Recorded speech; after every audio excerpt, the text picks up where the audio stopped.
Baik, Assalamualaikum warahmatullahi wabarakatuh. Perkenalkan nama saya Hanifah Zabila dengan NIM 2502914 dari Prodi Pendidikan Matematika. Pada kesempatan kali ini, saya akan menjelaskan materi tentang permasalahan pokok pendidikan di Indonesia pada mata kuliah Dasar-Dasar Ilmu Pendidikan. Latar belakang dari materi yang akan disampaikan pada kesempatan kali ini yaitu pendidikan di Indonesia menghadapi permasalahan pokok yang kompleks sejak era pasca kemerdekaan di mana target Undang-Undang Dasar 1945 Pasal 31 tentang wajib belajar 12 tahun belum sepenuhnya tercapai akibat ketimpangan akses, fasilitas tidak merata, dan kualitas rendah yang tercermin dari peringkat PISA rendah, serta angka putus sekolah tinggi di daerah terpencil.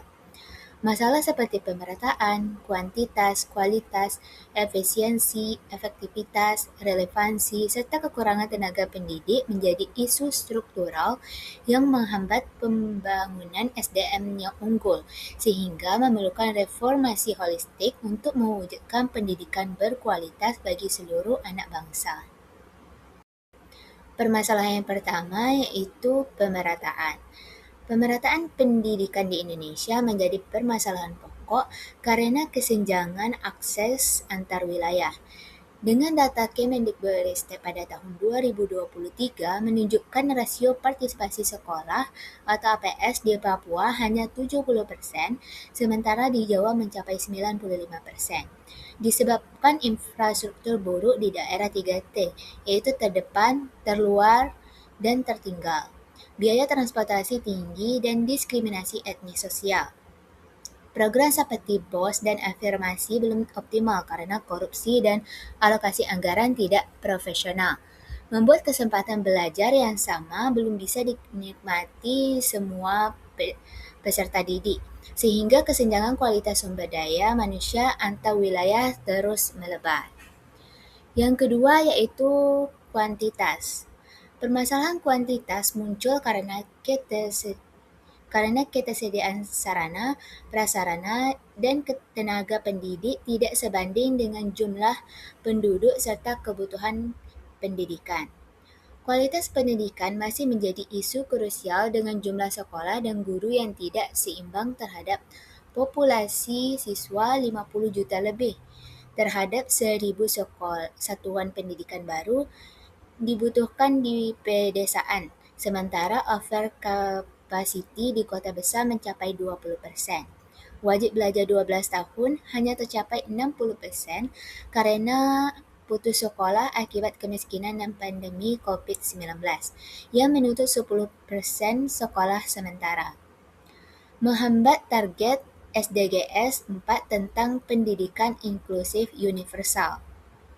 Permasalahan yang selanjutnya yaitu kualitas. Kualitas pendidikan rendah tercermin dari skor PISA pada tahun 2022. Indonesia peringkat 71 dari 81 negara dengan literasi 359 poin. Disebabkan oleh kurikulum overcrowded, fasilitas laboratorium minim, dan metode pengajaran teacher-centered yang kurang inovatif.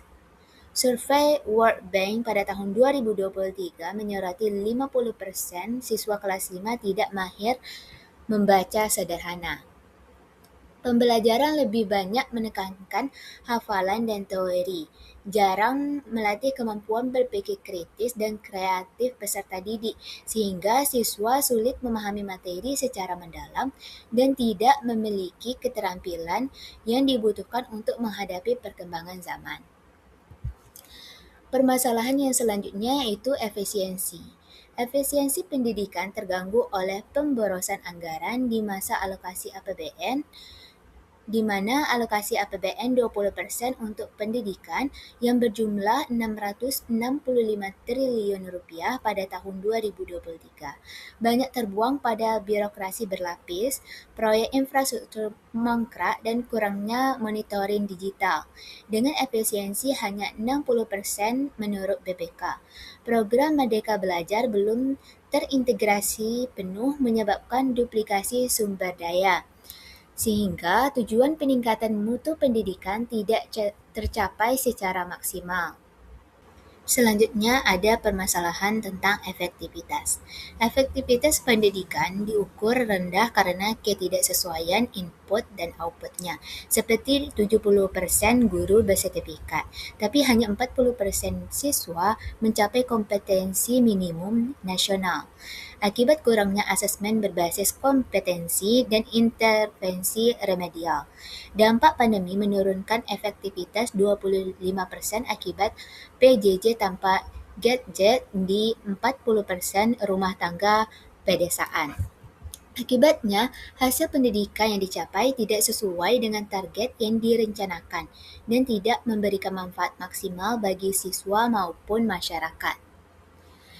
Permasalahan selanjutnya yaitu relevansi. Relevansi pendidikan semakin dipertanyakan karena kurikulum nasional kurang adaptif terhadap kebutuhan pasar kerja, dengan 60% lulusan SMK menganggur. Sementara industri membutuhkan skill digital dan vokasi. Karena materi pelajaran lebih berfokus pada hafalan dan teori daripada melatih kemampuan berpikir kritis dan memecahkan masalah, kondisi ini membuat lulusan tidak siap menghadapi perubahan seperti disrupsi teknologi AI dan perubahan sistem ekonomi, sehingga sulit bersaing dan berkontribusi maksimal. Permasalahan yang terakhir yaitu tenaga pendidik dan tenaga kependidikan. Tenaga pendidik dan kependidikan defisien dengan rasio guru dan siswa yang idealnya yaitu 1:20, terganggu oleh kekurangan 30.000 guru bersertifikat dan 50% guru honorer tanpa kesejahteraan, ditambah beban administratif tinggi yang mengurangi waktu mengajar efektif menjadi 60%. Pelatihan PPG kurang masif yang akhirnya berdampak langsung pada rendahnya kualitas proses dan hasil pembelajaran di sekolah. Dan yang terakhir itu kesimpulan dari materi kita pada kesempatan kali ini, yaitu permasalahan pokok pendidikan Indonesia yang mencakup pemerataan, kuantitas, kualitas, efisiensi, efektivitas, relevansi, dan tenaga pendidik memerlukan pendekatan sistematik melalui digitalisasi, desentralisasi anggaran, dan kolaborasi publik dan swasta, seperti dalam program Merdeka Belajar, agar menghasilkan sumber daya manusia yang unggul yang mampu bersaing global tanpa reformasi mendalam. Target Indonesia Emas 2045 akan sulit tercapai, sehingga pemerintah, masyarakat, dan stakeholder harus bersinergi untuk pendidikan inklusif, relevan, dan berkualitas tinggi bagi generasi mendatang. Itulah materi yang dapat saya sampaikan pada kesempatan kali ini mengenai permasalahan pokok pendidikan di Indonesia. Apabila terdapat kesalahan atau kekurangan, mohon dimaafkan. Saya tutup dengan wassalamualaikum warahmatullahi wabarakatuh.